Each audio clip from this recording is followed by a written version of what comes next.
हुए कितने हर्ष के साथ, कितने उल्लास के साथ अपने अपने मोबाइल कैमरों में वो तस्वीरें कैद करने के लिए बहुत ही उत्सुक नजर आ रहे हैं।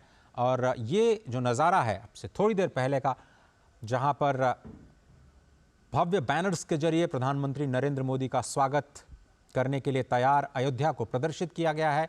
और ये जो सड़क है वो सीधे मुख्य राजमार्ग से जुड़ती है, जिसको कि आउटर बाईपास रोड कहा जाता है।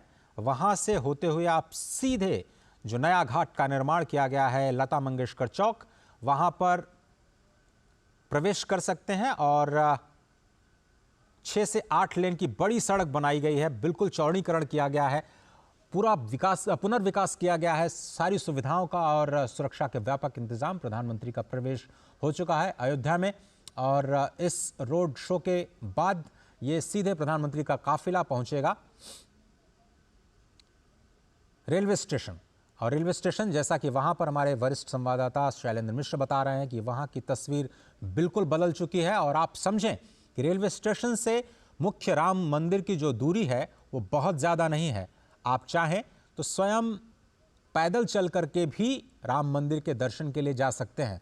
हनुमानगढ़ी उससे पहले पड़ेगा। कहा जाता है कि अगर आप अयोध्या में पदार्पण कर रहे हैं तो सबसे पहले आपको वहाँ के वर्तमान राजा धीराज हनुमानगढ़ी में विराजित हनुमान जी की आज्ञा लेनी होगी, आदेश लेना होगा, और उसके बाद श्री राम जन्मभूमि में श्री राम लला के दर्शनों के लिए आप जा सकेंगे। और अयोध्या में जो रेलवे स्टेशन है वहाँ से थोड़ी दूर पर अगर आप पैदल भी चलना चाहें, बहुत ज़्यादा आपके पास सामान नहीं है, तो आप सीधे रुक कर सकते हैं हनुमानगढ़ी का। वहाँ पर दर्शन के पश्चात वहाँ से बिल्कुल वॉकिंग डिस्टेंस पे आज का जो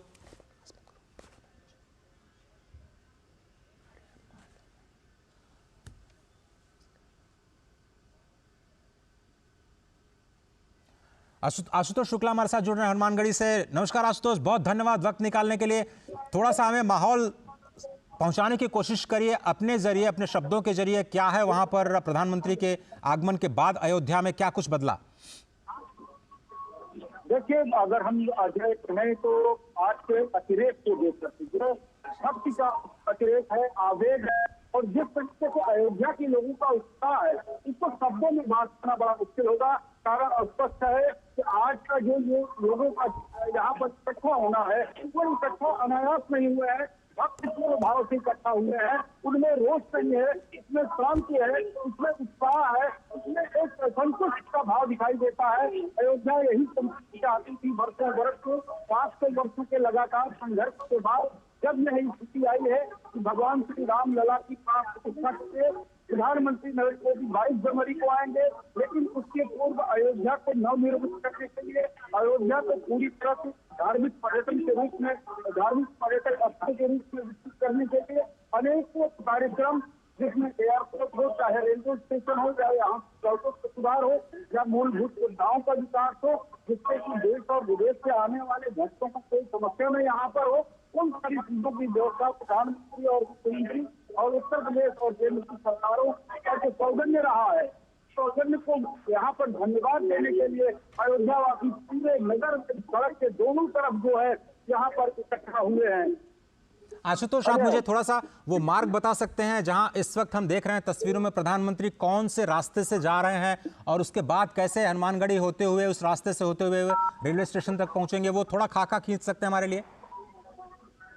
बिल्कुल अजय, अगर आप जो है राजधानी लखनऊ की तरफ से आते हैं तो राजधानी लखनऊ से गोरखपुर को जो हमारा हाईवे जाता है, उस हाईवे पर अयोध्या धाम जो है वहां से प्रवेश करते ही अयोध्या धाम में आपको जो है इस बात का एहसास होगा। और खासतौर पर यहाँ पर जो व्यवस्था की जा रही है, इस तरह से की जा रही है कि जो भक्त अपने भावों को लेकर के आए, उन्हें यहाँ पर प्रवेश करते ही अयोध्या में अपना वातावरण दिखाई दे, और वह धर्म पर कहलाता है, जिस पर प्रधानमंत्री नरेंद्र मोदी उतर करके लोगों से अभिवादन स्वीकार करेंगे, लोगों से मुलाकात करेंगे। जी, धर्म पक्ष से होते हुए प्रधानमंत्री जी लता मंगेशकर की याद में बनाए गए इस चौराहे पर पहुंचेंगे, और कहीं न कहीं इसके पीछे संपूर्ण अयोध्या का जो नव निर्माण किया जा रहा है, इसके पीछे चाहे साहित्य हो, चाहे संगीत हो, सबको एक मिश्रित भाव देकर किया जा रहा है।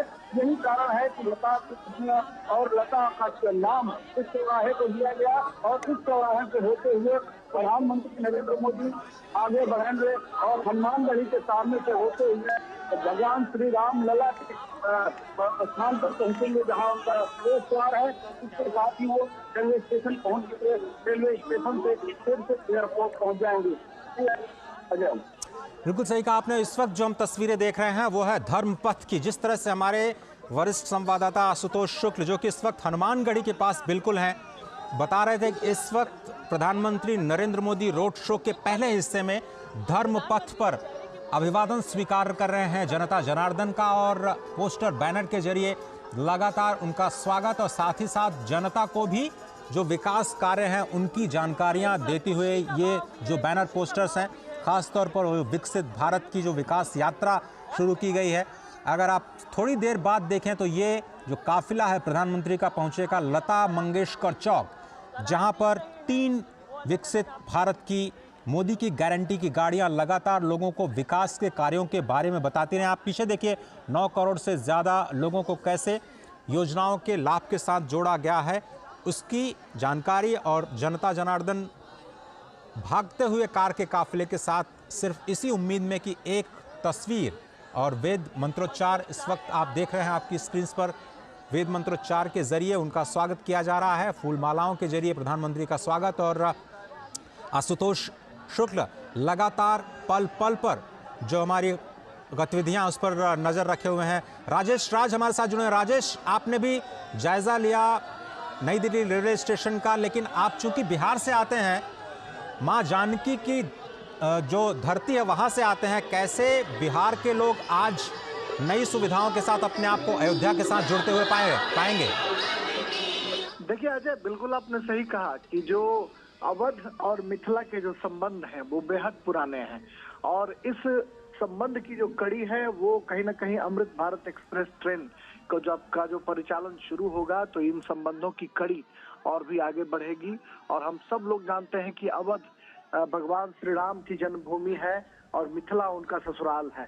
माता जानकी की जो जन्मभूमि है वो सीतामढ़ी है, और यह जो ट्रेन है अमृत भारत जिसका आज लोकार्पण प्रधानमंत्री मोदी कर रहे हैं, यह train Anand Vihar railway station से चलकर अयोध्या होते हुए, श्री राम जन्मभूमि से अयोध्या होते हुए, माता जानकी की जन्मभूमि सीतामढ़ी होते हुए दरभंगा मिथिलांचल तक की यात्रा जब करेगी तो अवध और मिथिला की दूरियां ही नहीं घटेंगी, बल्कि दिलों के बीच जो हम कह सकते हैं कि जो रिश्तों की जो प्रगाढ़ता है, गर्माहट है, वह भी देखने को मिलेगी। और जो पौराणिक संबंध है, जो पुराने जो रिश्ते रहे हैं, वह भी आगे बढ़ेंगे। और वंदे भारत जैसी हाई क्लास ट्रेन जब भारतीय रेल ने चलाया और उसकी सफलता को देखकर जब विपक्ष के लोग ये कहते थे कि सिर्फ एक क्लास को प्रभावित करने के लिए ट्रेन चलाई गई है, तो अमृत भारत ट्रेन जो है ये नॉन एसी ट्रेन है, और यह जो सामान्य लोग हैं उनके सपनों पर खड़ा उतरने की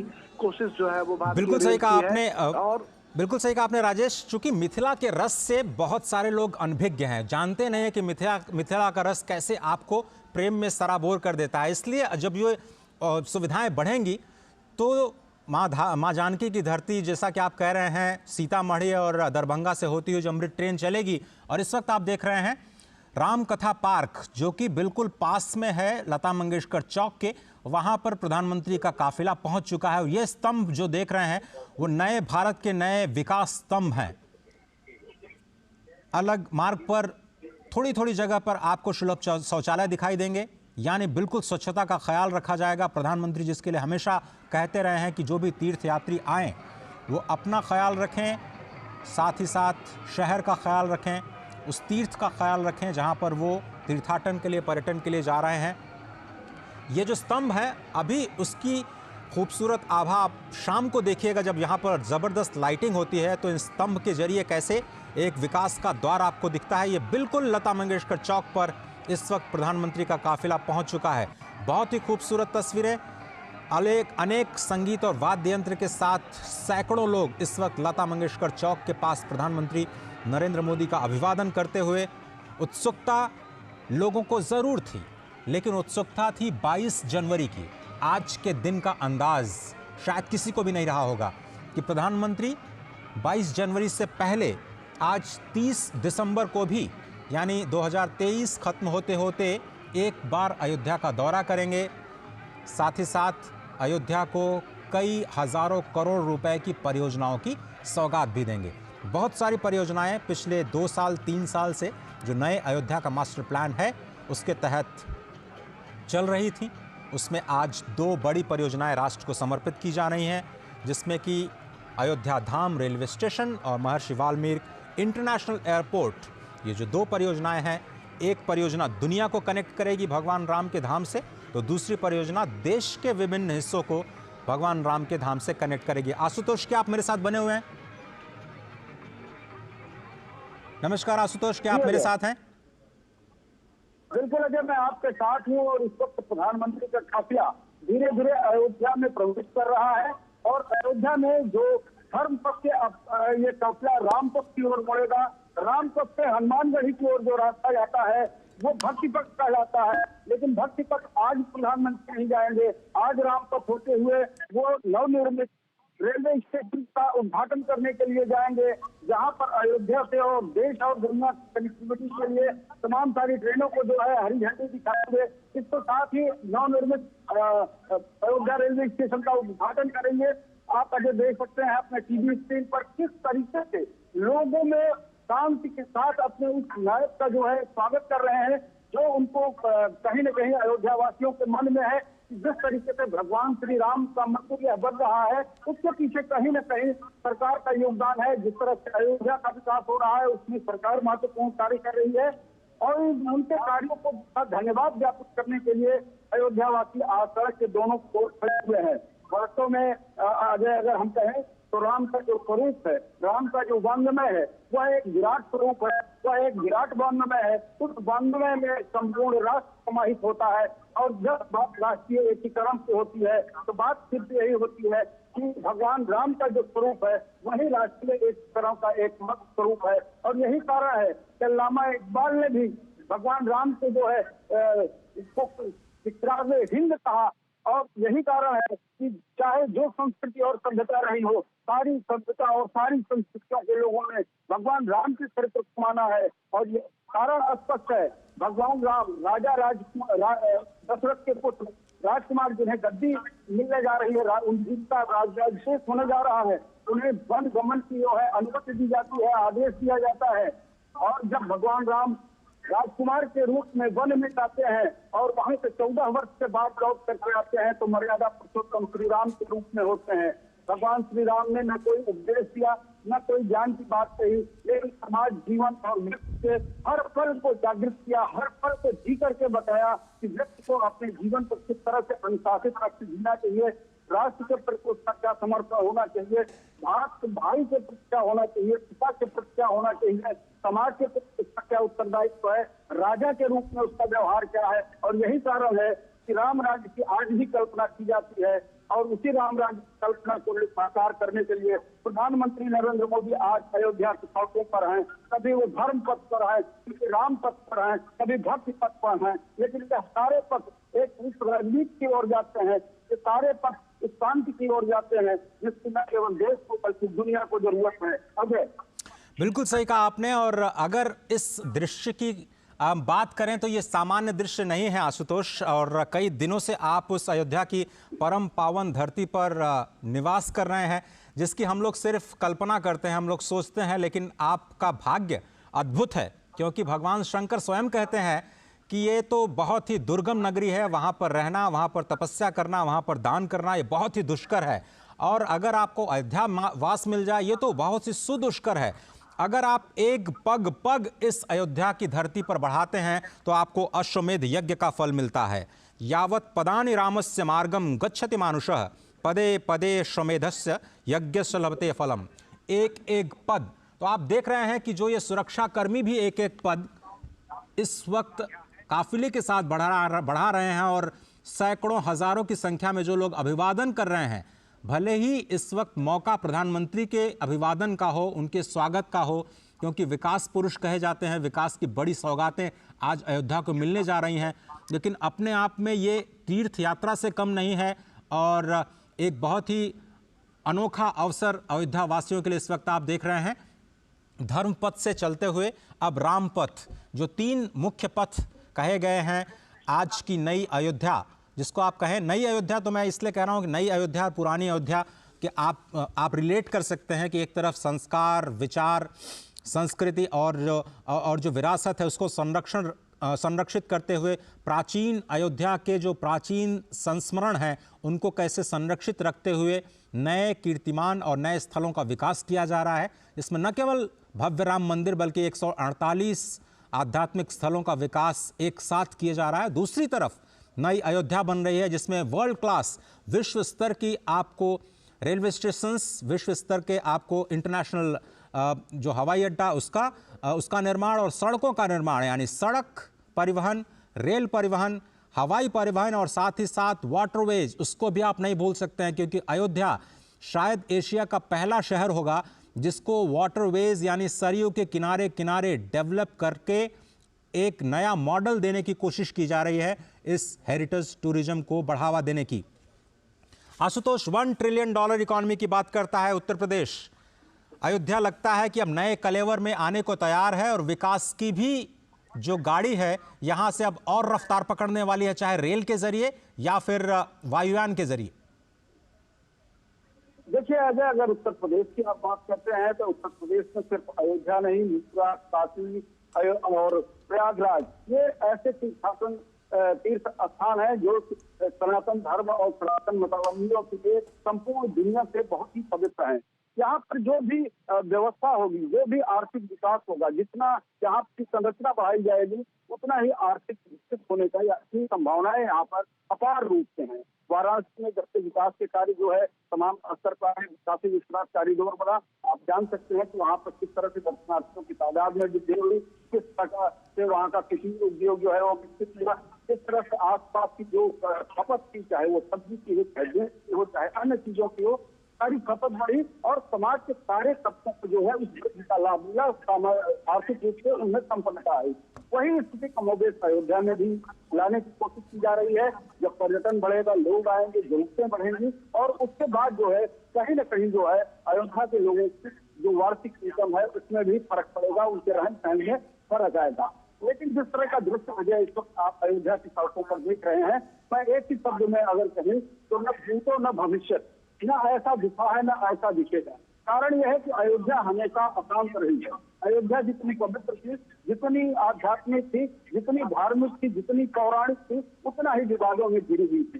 74 बार के संघर्ष की करगी यहाँ की गवाह रही है, जबकि सैकड़ों साल अदालत की चौथों पर राम जन्मभूमि विवाद जो है चलता रहा है। लेकिन हमने अपनी जो व्यवस्था बनाई, हमारे अपने जो संविधान बनाए, उसके अंतर्गत जो हमें अदालत से मिला, आज इसका जो है कहीं न कहीं एक अच्छा प्रदर्शन हो रहा है।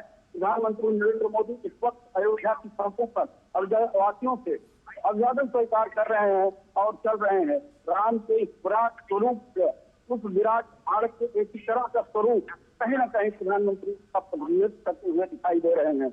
अजय, बिल्कुल सही कहा आपने और तस्वीरों में स्पष्ट तौर पर देख रहे हैं कि जो अयोध्या वासी हैं और जो बाहर से भी अयोध्या में इस वक्त वास कर रहे हैं वो प्रधानमंत्री नरेंद्र मोदी की एक झलक पाने के लिए जो दोनों तरफ बैरिकेडिंग लगाई गई है उस पर स्पष्ट तौर पर इंतज़ार करते हुए, प्रतीक्षा करते हुए कई सारे लोग तो काफिले के साथ दौड़ लगाते हुए एक सेल्फी हो जाए, प्रधानमंत्री के एक तस्वीर उन्हें मिल जाए, अपनी आंखों में बसाना चाहते हैं। कोई फूल फेंक रहा है, कोई मालाओं के साथ स्वागत कर रहा है, कुछ विप्र बंधु जो बटुक हैं वेद मंत्रोच्चार के साथ उनका स्वागत कर रहे हैं। आम जनमानस रंग बिरंगी कपड़ों परिधानों में उनका स्वागत कर रही हैं और नृत्य वादन के जरिए भी प्रधानमंत्री का स्वागत करते हुए आज अयोध्या की जनता, वाकई आज के दृश्य की शायद किसी ने कल्पना नहीं की होगी। आपने बिल्कुल सही कहा आशुतोष कि सभी लोग को ये तो पता था कि चलिए 22 जनवरी की एक तिथि आ गई है, उस वक्त भव्य राम मंदिर का दर्शन करने के लिए, उसके लोकार्पण के लिए प्रधानमंत्री आएंगे, लेकिन आज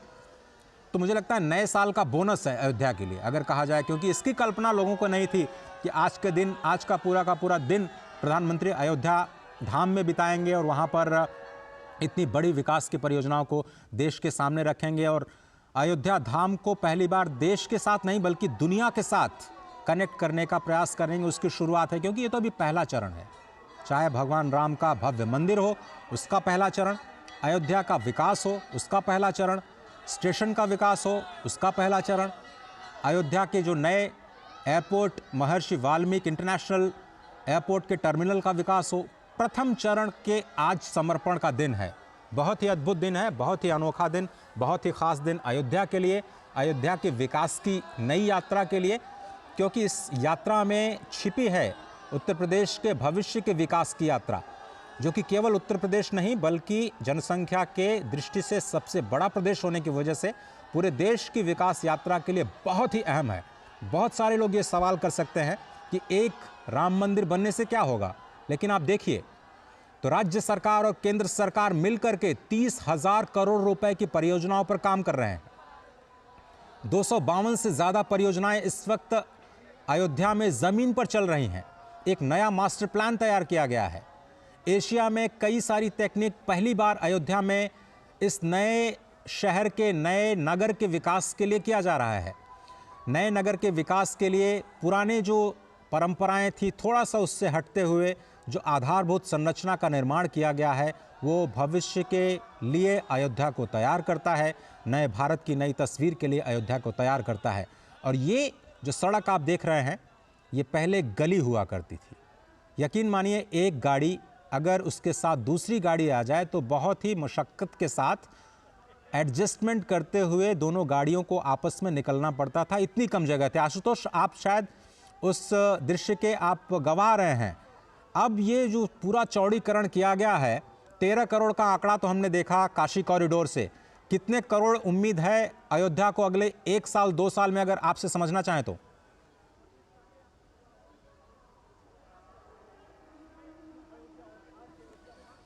चलिए आशुतोष से हम संपर्क करने की कोशिश करेंगे। जी जी जी जी अजय, तो पहले मैं आपको बताना चाहूंगा कि जो भौतिक वातावरण है वो सुविधा भक्तों को प्रदान करता है, लेकिन आकर्षण जो है निश्चित की होती है, उस जगह की होती है, उस देवता की है जो सबको आकर्षित करता है, जो अपने पथ पे अपने मार्ग पर चलाने के लिए लोगों को प्रेरित करता है। और यही कारण है कि अब कोई बजट, कोई संख्या अयोध्या के लिए न सरकार निर्धारित कर रही है, न लोग चाहते हैं कि निर्धारित हो। लोग ये चाहते हैं कि एक ऐसी अयोध्या बने जो अविस्मरणीय हो, एक ऐसी अयोध्या बने जो शांति का प्रतीक हो, एक ऐसी अयोध्या बने जो निशस्त्रीकरण को जो है जोड़ दे, बारूद के ढेर पर बैठी हुई दुनिया को संदेश दे, शांति का संदेश, सद्भाव का संदेश दे। और उस संदेश को जहाँ पर कहा जाता है कि प्राणियों में सद्भावना हो, यानी कि मनुष्य ही नहीं जिसमें जीव है ये भी सद्भाव के साथ जीवन जिए और आगे बढ़े, इस बात की जहाँ पे प्रेरणा मिलती है। प्रधानमंत्री नरेंद्र मोदी आज इसी अयोध्या में है, अयोध्या के पथ पर है और लोगों से मुलाकात कर रहे हैं। जी अजय, बिल्कुल सही कहा आपने। और जिस बात का मैं जिक्र कर रहा था, आपको याद होगा काशी कॉरिडोर, जिसकी जब शुरुआत की गई तो बहुत सारे लोगों ने सवाल उठाए थे कि एक कॉरिडोर बनने से क्या होगा। आंकड़ा आपके सामने है, 13 करोड़ लोग आ चुके हैं, रिकॉर्ड बनते जा रहे हैं, वहां पर होटल्स ठहरने की जगह नहीं मिल रही है। अयोध्या का भी वही हाल होने वाला मुझे लगता है 1 साल बाद। आशुतोष, अयोध्या का हाल तो वर्तमान समय से ही है और अयोध्या का जितना बड़ा मूवमेंट चला है, आंदोलन चला है, उसके कारण इससे कहीं न कहीं पीढ़ियां जुड़ गई और उन पीढ़ियों में जो भी लोग हैं वो इस निर्माणाधीन राम मंदिर का भी दर्शन करना चाहते हैं। तो मैं ये कह सकूं कि मेरे पिताजी ने आंदोलन में भाग लिया था और आज मेरे सामने या मेरे पिता के सामने इस मंदिर का निर्माण हो रहा है। तो इस तरह से अयोध्या में जो अयोध्या वासी रहती, भक्तों की संख्या कम रहती थी, तमाम यहाँ पर पहरे थे, उसके चलते पूरी पड़ी रहती थी। वो अयोध्या से साल से लगातार पॉलिटिक्स चल रही है, खिली हुई है, लगातार जो है यहाँ पर भक्तों का आना बना हुआ है। तो सुदूर देश से लोग आ रहे हैं, विभिन्न प्रांतों से लोग आ रहे हैं। भाषा और भौगोलिक सीमाएं अयोध्या आने के लिए टूट गई है। लोग सिर्फ रामलला विराजमान का दर्शन चाहते हैं, रामलला विराजमान के के बाद भगवान राम की स्तुति करके उनका आशीर्वाद चाहते हैं। और यही कारण है कि प्रधानमंत्री नरेंद्र मोदी उस जनभावना के अनुरूप व्यवहार करते हुए एक नायक के तौर पर अयोध्या की सड़कों पर अजय आपको दिखाई दे रहे हैं। अजय, बिल्कुल सही कहा आपने। और स्पष्ट इन तस्वीरों से ये हो जाता है कि आज प्रधानमंत्री जब पहुंचे हैं अयोध्या की धरा पर, और ये सीधी तस्वीरें हम आपको इस वक्त दिखा रहे हैं, ये है रामपथ। धर्मपथ से होते हुए पहले लता मंगेशकर चौक, लता मंगेशकर चौक से जब आप बाएं मुड़ते हैं तो उसको आप रामपथ कहते हैं। और मुझे लगता है कि जो नया मार्ग बनाया जा रहा है, जो भगवान राम के मंदिर तक आपको लेकर के जाएगा, उस मार्ग पर तो आज प्रधानमंत्री नहीं जाएंगे, लेकिन उसको कहा जाएगा भक्ति पथ। 4 स्पेशल कॉरिडोर्स बनाए जा रहे हैं, जिसमें 3 पर काम पूरा हो चुका है। और बीच बीच में जो तस्वीरें आ रही हैं वो नई दिल्ली जो नई अयोध्या धाम रेलवे स्टेशन की तस्वीरें हैं, वो भी हम आप तक पहुंचा रहे हैं। हमारे संवाददाता शैलेंद्र मिश्र, हमारे वरिष्ठ संवाददाता राजेश राज, आशुतोष शुक्ल और एयरपोर्ट पर रवि धीमान जी पल पल की खबरों तो आप तक पहुंचा रहे हैं। लेकिन ये तस्वीरें बहुत ही अहम, आपको बता दें, रामपथ से जाते हुए प्रधानमंत्री नरेंद्र मोदी अभिवादन करते हुए हजारों की संख्या में लोग उनकी एक झलक पाने के लिए बेसब्री से उनका इंतजार करते हुए, और उम्मीद से बढ़ करके आज प्रधानमंत्री ने उन्हें एक तरह से सौगात दी है। क्योंकि किसी ने नहीं सोचा था कि 30 दिसंबर को एक ऐसा मौका आएगा जब प्रधानमंत्री को रामलला विराजमान होने से पहले एक बार रूबरू होने का मौका मिलेगा यहाँ की स्थानीय जनता को। और न केवल रूबरू होने का मौका मिलेगा, बल्कि प्रधानमंत्री खुद आज कई ऐसी परियोजनाएं अयोध्या के विकास के लिए सौंपेंगे जो भविष्य की एक बुनियाद, एक मजबूत बुनियाद बनाता हुआ नजर आएगा। राजेश, क्या आप मेरे साथ हैं?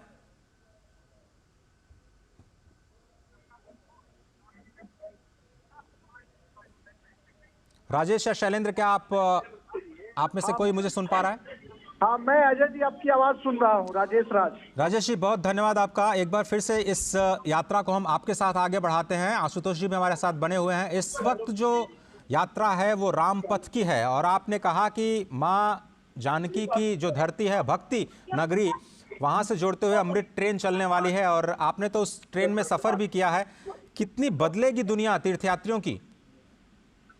देखिए, बिल्कुल आपने सही कहा कि भगवान श्री राम की जो जन्मभूमि है अयोध्या, यह करोड़ों जो लोग हैं हिंदुस्तान के, जो राम में आस्था रखने वाले लोग हैं, उनकी कहीं ना कहीं एक बड़ी तीर्थस्थली है।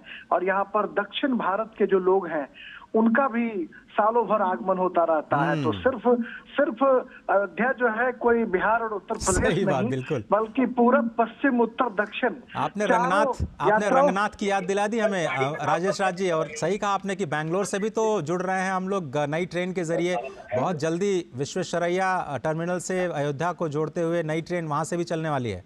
बिल्कुल, आज जो 2 अमृत भारत ट्रेन का परिचालन हो रहा है अजय, उसमें अयोध्या से एक दरभंगा और दूसरी जो ट्रेन है वो मालदा टाउन और बेंगलोर के बीच जो है वो अमृत भारत का परिचालन हो रहा है।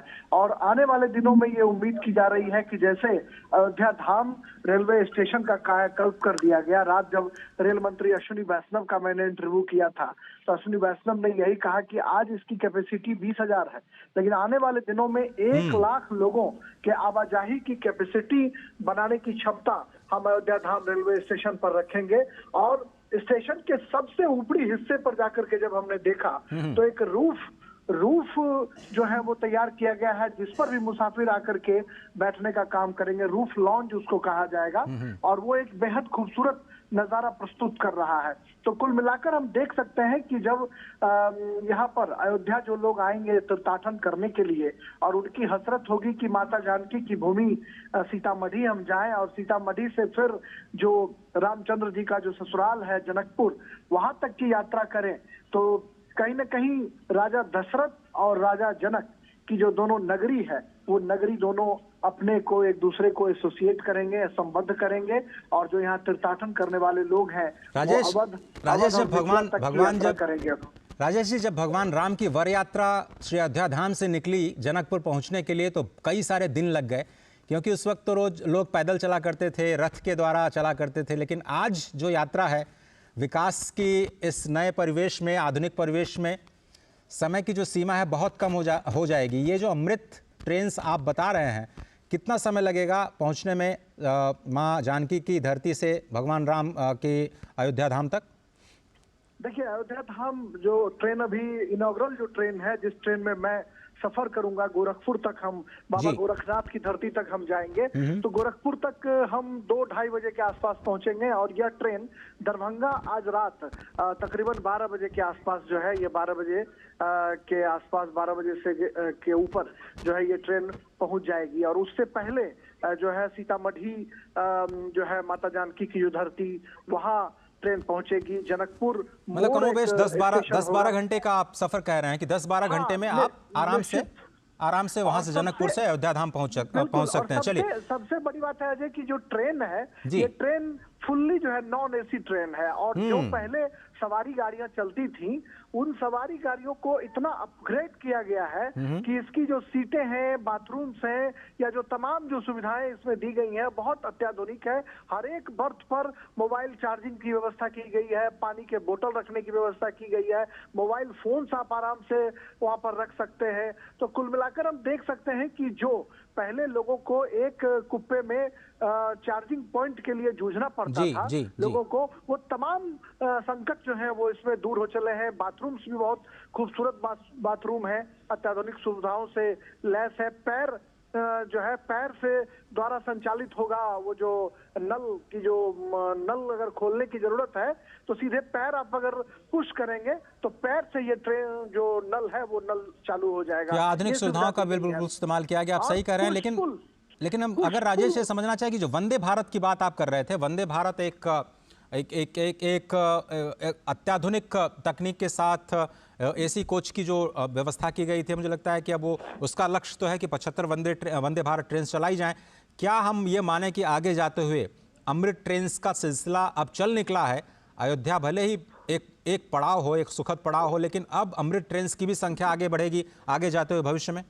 देखिए, निश्चित तौर पर, और जिस तरीके से लोग सवाल खड़े करते थे, जो विरोध करने वाले लोग थे या जो आलोचक थे, वो कहते थे कि बुलेट ट्रेन नहीं चल सकती है, सेमी हाई स्पीड ट्रेन नहीं चल सकती है, उन तमाम लोगों को करारा जवाब दिया गया। और उसके बाद जब वंदे भारत ट्रेन का सफल परिचालन शुरू हुआ तो फिर ये सवाल उठने लगे कि एक क्लास जो है उसके लिए सिर्फ चलाया गया है ये ट्रेन। लेकिन जब अमृत भारत ट्रेन जब चलेगी और जब अवध से मिथिला की दूरी तय करेगी, तो कहीं ना कहीं यह ट्रेन जो है सिर्फ दो सभ्यता संस्कृतियों का मिलन नहीं करेगी, बल्कि जो मुसाफिर हैं उनके पॉकेट का भी ख्याल रखेगी कि बहुत कम पैसे में मुसाफिर जो है, जो वंदे भारत में अफोर्ड नहीं कर सकते हैं लोग, भारतीय रेल ने उनके लिए एक दूसरा मिनी वंदे भारत जो है वो ट्रेन तैयार कर दिया है। और इसमें जो सीट है, जो तमाम तरह की सुविधाएं हैं, वो बहुत कुछ जो है वो बहुत उम्दा ट्रेनों से मैच करती हैं। राजधानी या वंदे भारत ट्रेनों के जो में जो बहुत सारी चीजें हैं उससे मिलती जुलती ये ट्रेन है। और ऐसे में अगर आने वाले दिनों में सवारी गाड़ियों के परिचालन पर या इन अमृत भारत ट्रेन का अगर परिचालन बड़े पैमाने पर होता है, और मुझे लगता है कि भारतीय रेल इस ट्रेन के माध्यम से जो पुरानी जर्जर जो ट्रेनें हैं उनको रिप्लेस करने की तैयारी भी कर रही है। यानी भारतीय रेल अपने एक नए क्लेवर, नए फ्लेवर, नए तेवर के साथ मुसाफिरों के दिलों पर राज करने की तैयारी कर रहा है।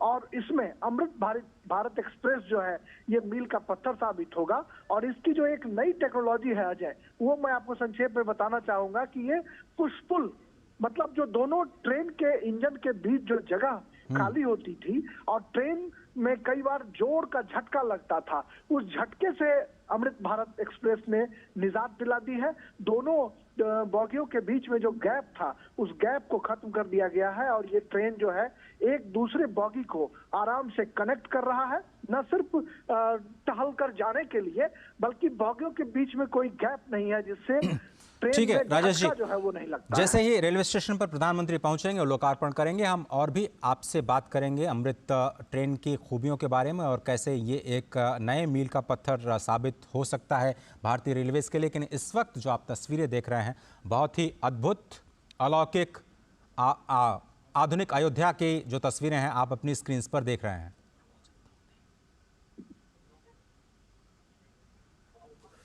स्पष्ट तौर पर ये जो रामपथ से तस्वीरें हम आप तक पहुंचा रहे हैं, प्रधानमंत्री नरेंद्र मोदी वहां पर पहुंचे हैं और अयोध्या के जो वासी हैं वहां पर उनका स्वागत करते हुए और सभी का अभिवादन करते हुए प्रधानमंत्री ये कोशिश करते हैं कि कोई छूट न जाए, जहां तक हो सके वो जनता के साथ संवाद करने का, अपने हाथों के अभिवादन के माध्यम से, अपने आंखों के माध्यम से लगातार सबसे बातचीत करते हुए, अभिवादन स्वीकार करते हुए, प्रणाम स्वीकार करते हुए, स्वयं अभिवादन करते हुए, सभी के स्वागत का उत्तर देते हुए प्रधानमंत्री नरेंद्र मोदी, आप देख रहे हैं ये रामपथ की तस्वीरें। जैसा कि हमारे संवाददाता लगातार बता रहे थे कि सीधे जो आउटर बाईपास रोड है वहाँ से आप धर्म पथ पर प्रवेश करेंगे, जहाँ पर शुरुआत की प्रधानमंत्री ने, और भव्य स्तंभों के ज़रिए स्वागत किया गया उनका, और सैकड़ों हज़ारों की संख्या में जनता ने उनका अभिवादन किया। उसके बाद काफिला पहुंचा लता मंगेशकर चौक और वहां से फिर बाएं होते हुए रामपथ। ये रामपथ सीधे आपको लता मंगेशकर चौक से नई दिल्ली माफ़ कीजिएगा, नई दिल्ली नहीं, नई अयोध्या के अयोध्या धाम रेलवे स्टेशन के साथ जोड़ेगी। और ये जो विकास की यात्रा है, नई दिल्ली लखनऊ एक साथ जब मिलकर के काम करते हैं तो किस तरह की परियोजनाएं ज़मीन पर आती हैं, उसकी एक बानगी आपको ज़रूर देखने को मिलेगी। लेकिन अभी आप उत्साह देखिए अयोध्या वासियों का। अयोध्या वासी जो बार बार मैं कह रहा हूं कि भगवान शंकर स्वयं कहते हैं कि यहाँ के वासी श्री जगन्नाथ जी का स्वरूप हैं, वहाँ पर चलना ही प्रदक्षिणा है। अयोध्या में अगर आप नींद भी लेते हैं तो उसको समाधि कहा जाता है, वहाँ पर अगर आप भोजन करते हैं तो उसको प्रसाद कहा जाता है। स्पष्ट तौर पर आज बाबा नागेश्वर नाथ जो कि वहाँ के महादेव हैं, बहुत ही प्रसन्न होंगे। लता मंगेशकर चौक पर जो राम की पैड़ी है, वहाँ पर जिनका दिव्य भव्य मंदिर है, वहाँ पर भी सैकड़ों हज़ारों की संख्या में रोज़ लोगों का जमावड़ा होता है और भगवान महादेव आज बहुत ही प्रसन्न होंगे। आज इस विकास यात्रा को देख करके अयोध्या वासियों के मन में जो उत्साह है उसको देख करके, और जो विकास की नई धारा बही है और जो सौगातें अयोध्या को मिलने वाली हैं आने वाले दिनों में, उसको देख करके अयोध्या के जितने भी लोग हैं स्वयं अपने आप को रोक नहीं पा रहे हैं इस वक्त अपने अभिवादन के लिए, प्रधानमंत्री के स्वागत के लिए। रामपथ से बढ़ता हुआ ये प्रधानमंत्री का काफिला। स्पष्ट तौर पर ये कहा जाता है कि जो अयोध्यापुरी है वो पापियों को दुर्लभ है, यानी जो लोग वहाँ नहीं पहुँच पाते हैं वो समझ लीजिए कि थोड़ा सा आपको प्रयास करना है, थोड़ी सिफारिश करनी है कि आपको अयोध्या पहुंचने का एक मौका मिले। अयोध्या में मां सरयू जब आपने देखा कि धर्मपथ से जाते हुए वो राम कथा पार्क के पास पहुंचे, लता मंगेशकर चौक, बिल्कुल वहां से 100 से 150 मीटर दूरी पर मां सरयू बहती हैं। और मां सरयू के तट पर अयोध्या की अगर हम बात किए जाए तो अयोध्या का पूरा जो विस्तार है वो 12 योजन यानी 144 किलोमीटर लंबा और 3 योजन यानी 36 किलोमीटर चौड़ा, ये स्कंद पुराण में अयोध्या की गति और स्थिति बताई गई है। मिथिला से संबंध रखने वाले हमारे संवाददाता राजेश राज से हम बात कर रहे थे और बार बार उनका ध्यान आता है तो मैं मिथिला पहुंच जाता हूं, क्योंकि मिथिला के ही पूरी पीठाधीश्वर वो बार बार ये कहते हैं कि भारत विश्व का हृदय है। और विश्व जब हम कहते हैं तो विश्व शब्द का अर्थ केवल ये वास्तविक दुनिया जो हम आज देख पाते हैं 183 देशों की, वो दुनिया हमारे संस्कारों में, हमारी संस्कृति में विश्व नहीं है, बल्कि विश्व का जो मतलब है, जो अर्थ है, वो विष्णु सहस्त्र नाम में पहला ही नाम भगवान विष्णु का विश्व है। और अनंत अनंत ब्रह्मांड उस विश्व में, उस विश्व शब्द में समा जाते हैं। और जब हम कहते हैं कि भारत विश्व गुरु है तो जो लोग ये समझते हैं नहीं हैं या फिर इस शब्द का अर्थ नहीं समझते हैं, वो इस बात को समझते नहीं हैं कि भारत भा यानी ज्ञान की धरती है और भारत की धरती से ही विश्व गुरु बनने का सपना साकार हो सकता है, हो रहा है और होगा, इसमें कोई शक नहीं है। क्योंकि अनंत अनंत ब्रह्मांड की गति और मति को हमारे ही शास्त्रों और जो संस्कारों हैं उससे समझने की, भगवान राम के स्वयं जीवन से समझने की जो प्रेरणा मिलती है वो स्पष्ट तौर पर दिखाई देती है। मुझे लगता है कि ये काफिला धीरे धीरे उस स्थान तक पहुंच चुका है जिसे अब अयोध्या धाम रेलवे स्टेशन के बिल्कुल करीब समझा जा सकता है। संवाददाता राजेश राज बता रहे थे कि आप रेलवे स्टेशन के परकोटे पर यानी उस शिखर पर पहुंच करके बहुत सारे मंदिरों के शिखर का भी दर्शन कर सकते हैं। वहां पे फूड प्लाजा में व्यंजनों का आनंद ले सकते हैं, प्रतीक्षालय में जाकर के आराम कर सकते हैं और वहां से बिल्कुल पैदल यात्रा करते हुए श्री हनुमानगढ़ी के दर्शन के लिए जा सकते हैं, भगवान श्री राम के दर्शन के लिए जा सकते हैं। तो जिस तरह से मैं बता रहा था कि भगवान ये जो भारत है पूरे विश्व का हृदय है, उसी तरह से ये अयोध्या कहा जाता है वैकुंठ का हृदय है। और स्वयं जो स्वयंभू मनु हैं, उन्होंने भगवान से प्रार्थना करके वैकुंठ से पहले अयोध्या को लेकर के आए। लेकिन जब अयोध्या यहाँ पहुँची तो इस धरा में, इस धरती में उतनी सामर्थ्य नहीं थी कि इस नगरी को अपने ऊपर स्थापित कर पाए। भगवान शंकर की नगरी काशी जिस तरह से उनके त्रिशूल पे बसी है, तो भगवान विष्णु को अपने चक्र को पहले भेजना पड़ा इस अद्भुत अलौकिक नगरी को स्थान देने के लिए। भगवान सुदर्शन चक्र सबसे पहले यहाँ आए और जैसा कि मैं आपको बता रहा था कि 12 योजन लंबी यानी 144 किलोमीटर लंबी, 36 किलोमीटर चौड़ी अयोध्या की धरती को भगवान सुदर्शन चक्र ने अपने ऊपर स्थापित किया। और आज भी माना जाता है कि ये मत्स्याकार जो अयोध्या की परिसीमा है, गुप्तार घाट से लेकर के आज जो नया घाट जिसकी हम बात करते हैं, ये तो बहुत छोटी सीमा है। लेकिन आप 144 केंद्र अगर आप उस राम जन्मभूमि को मान लें तो 144 किलोमीटर का दायरा आप अयोध्या को मान सकते हैं स्कंद पुराण के आधार पर। और उसी अयोध्या को पुनर्विकसित करने का, विकास के साथ साथ विरासत को संभालने का ये प्रण जो हमने विकसित भारत को बनाने के साथ में लिया है कि हमें अपनी विरासत का सम्मान करना है, उसका संरक्षण करना है, उसके निर्माण के लिए ये प्रयास लगातार निरंतर जारी है और आज का दिन बेहद अहम।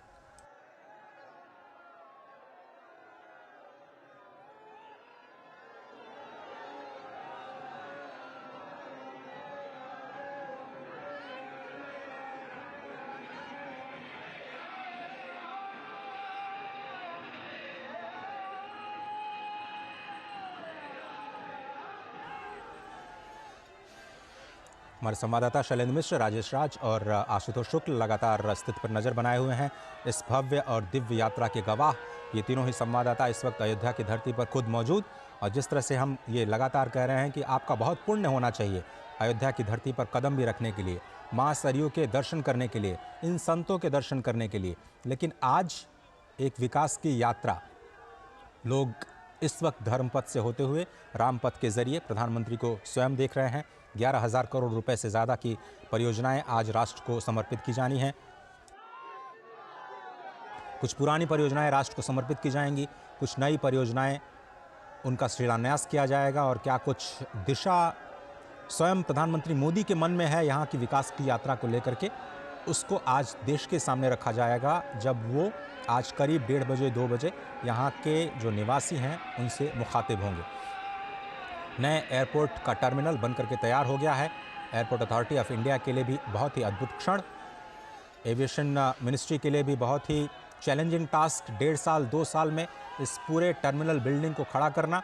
और जैसा कि हमारे संवाददाता बता रहे थे कि यह पहला फेज़ है रेलवे स्टेशन का, जिसे 5 गुना विस्तार दिया जाएगा। 20,000 यात्रियों की जो क्षमता है उसको बढ़ा करके 1 लाख यात्रियों तक करने की योजना सरकार की बन चुकी है, रेलवेज़ की बन चुकी है। उसी तरह से एविएशन मंत्रालय की जो योजना है वो मौजूदा टर्मिनल के पहले फेज़ को जब दूसरे फेज़ में विस्तार दिया जाएगा तो उसका आकार 10 गुना करने की है। आप ये समझिए कि हर रोज़ 1 से 1.5 लाख लोग अयोध्या की धरती पर आएंगे रामलला के दर्शन करने के लिए। इतनी बड़ी संख्या में लोगों का स्वागत करना, लोगों की रहने की व्यवस्था करना, लोगों के जो मूलभूत सुविधाएं हैं, पानी की, ठहरने की, रहने की, भोजन की, प्रसाद की, जो स्वच्छता के कार्यक्रम किए जाने हैं उसकी, उन सब की व्यवस्था करना यहाँ के अयोध्या नगर निगम के लिए कितनी बड़ी चुनौती रहा होगा। लेकिन इसको नई अयोध्या के निर्माण में इन सभी कारकों का ख्याल रखा जा रहा है। स्पष्ट तौर पर जो नई अयोध्या का निर्माण किया जा रहा है उसमें डेडिकेटेड जो सीवर लाइन है, उसके साथ साथ जो ग्रीन टर्मिनल्स या ग्रीन जो टेक्नोलॉजी का इस्तेमाल किया जा रहा है कि कम से कम पॉल्यूशन के साथ में, कम से कम प्रदूषण के साथ में जो निर्माण कार्य हैं उसको अंजाम दिया जाए। बिल्डिंग्स जो बनाई जा रही हैं, चाहे वो रेलवे स्टेशन की बिल्डिंग हो या फिर एयरपोर्ट टर्मिनल की बिल्डिंग हो, उसको कैसे ग्रीन टेक्नोलॉजी के ज़रिए, नई हरित टेक्नोलॉजी के ज़रिए कम से कम प्रदूषण के साथ बनाया जाए, कम से कम समय में बनाया जाए, ये एक इसका ख्याल रखने की पूरी कोशिश की गई। और लगातार फिर से हम वही आपको समझाने की कोशिश, बताने की कोशिश कि कैसे भारत विरासत को और विकास को एक साथ लेकर के चलने का भरसक प्रयास कर रहा है। और ये अयोध्या की धरती से अब जो नई विकास की यात्रा निकली है वो देश को विकसित बनाने में एक महत्वपूर्ण भूमिका अदा करेगी, इसमें कोई दो राय नहीं। क्योंकि अब जनता, खास तौर पर युवाओं का जो आकर्षण है इन नई आधारभूत संरचनाओं के जरिए, जो पूरी दुनिया को आकृष्ट करने का, भगवान राम के धाम में आकृष्ट करने का जो प्रयास, उसकी शुरुआत हुई है, वो एक अनोखी पहल कही जा सकती है अयोध्या के विकास के लिए। आशुतोष शुक्ल, क्या आप मेरे साथ हैं? बिल्कुल अजय, मैं सुन रहा हूँ। तो इस विकास यात्रा को अब आपके जरिए हम आगे बढ़ाते हैं और समझने की कोशिश करते हैं कि ये जो यात्रा है, विकास की यात्रा, अब यहाँ से आगे और कौन से पड़ाव तय करने जा रही है? बिल्कुल अजय, जिस तरीके से ये विकास की यात्रा है, इसका पड़ाव जो है वो इसका आखिरी कोई छोर नहीं होता है। विकास की यात्रा में अगर आप केवल मूलभूत सुविधाओं या संरचनाओं के विकास को विकास मानते हैं तो वह संपूर्ण विकास नहीं है।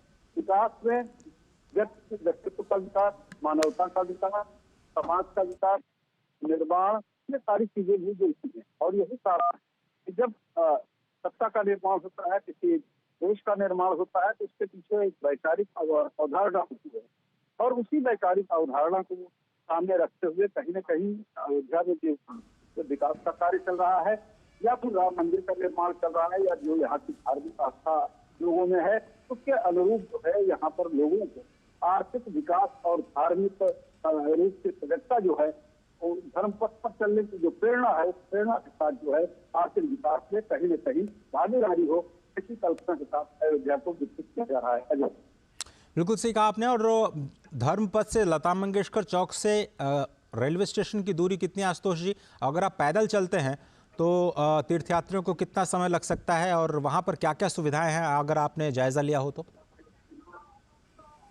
देखिए, धर्म पथ से अगर लता मंगेशकर चौराहे की दूरी अगर हम रेलवे स्टेशन से हैं, और अगर हम संपूर्ण परिधि की बात अगर करते हैं, संपूर्ण परिधि जिसमें जो है राम जन्मभूमि स्थान, हनुमान मंदिर, सड़क भवन, या राम की पैड़ी, या लता चौराहा, और या फिर रेलवे स्टेशन, ये सारी चीजें जो है अयोध्या की कुल जवाब 5 किलोमीटर की परिधि में पूरी होती है। जो वॉकिंग डिस्टेंस होता है, आमतौर पर जो यहाँ पर धर्मार्थी आते हैं दर्शन करने के लिए, वो सरयू में स्नान करते हैं, पैदल हनुमानगढ़ी में दर्शन करते हैं, रामलला के दर्शन करते हैं, और उसके बाद वो अपने स्थान पर कर जाते हैं। अयोध्या क्षेत्रफल में छोटी है, लेकिन बहुत ही खूबसूरत ढंग से इसका डेवलपमेंट किया जा रहा है। जो कुछ भी इसकी भौतिक आधारभूत संरचना में विकास किया जा रहा है, वो अयोध्या की मूल, अयोध्या की जो पौराणिकता थी उसको सुरक्षित रखते हुए अयोध्या के बाहर के इलाकों में की जा रही थी।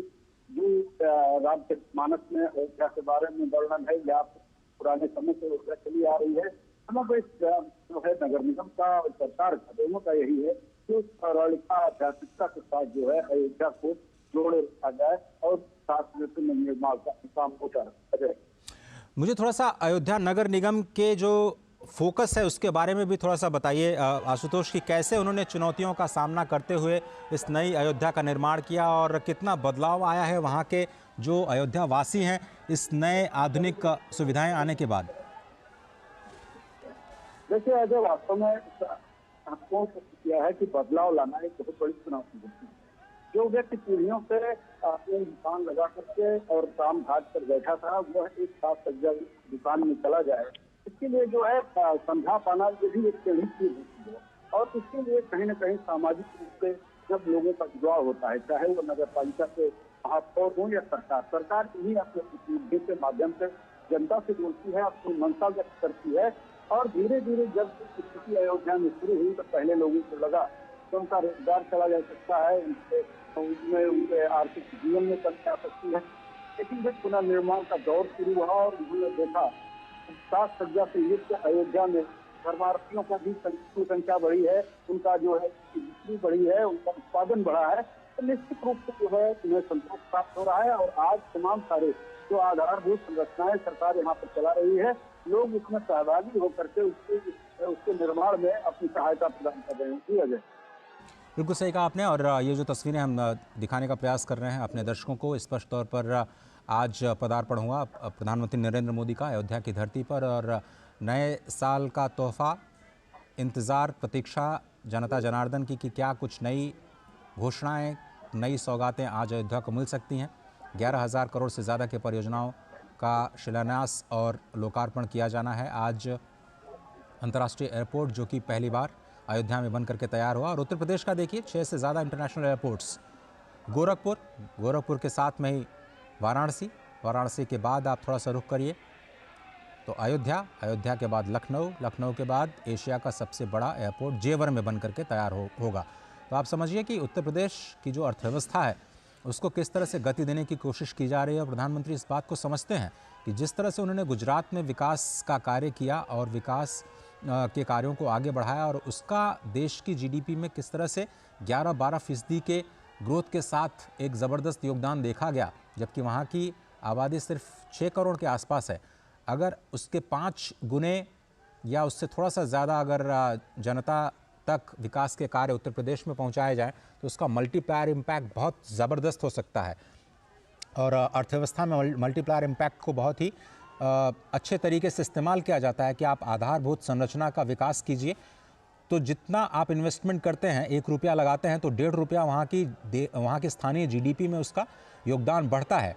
तो अगर आप उत्तर प्रदेश की अर्थव्यवस्था को $1 ट्रिलियन तक लेकर के जाने का प्रयास करते हैं, जो कि $5 ट्रिलियन इकॉनमी एक बहुत बड़ा योगदान कहा जा सकता है, तो उसमें आज जो निवेश किया जा रहा है 250 से ज़्यादा परियोजनाओं के ज़रिए, करीब 30,000 करोड़ रुपए की परियोजनाओं के ज़रिए केंद्र और राज्य की सभी परियोजनाओं को अगर आप मिला लें तो आंकड़ा और भी बढ़ सकता है। लेकिन अभी जो लेटेस्ट आंकड़े हमारे पास हैं उसके मुताबिक 30,000 करोड़ रुपए का जो घोषणा मुख्यमंत्री योगी आदित्यनाथ ने की थी। और साथ ही साथ आपको याद होगा कि यूपी इन्वेस्टर्स समिट जो कि इसी साल 2023 में किया गया, उसमें 35 लाख करोड़ रुपए के निवेश के प्रस्ताव जो उत्तर प्रदेश को मिले, उसमें अयोध्या के विकास कार्य से भी जुड़े कुछ परियोजनाएं हैं जिनका जिक्र उस वक्त किया गया था। उसका भी इम्पैक्ट आपको ज़मीन पर दिखाई देगा।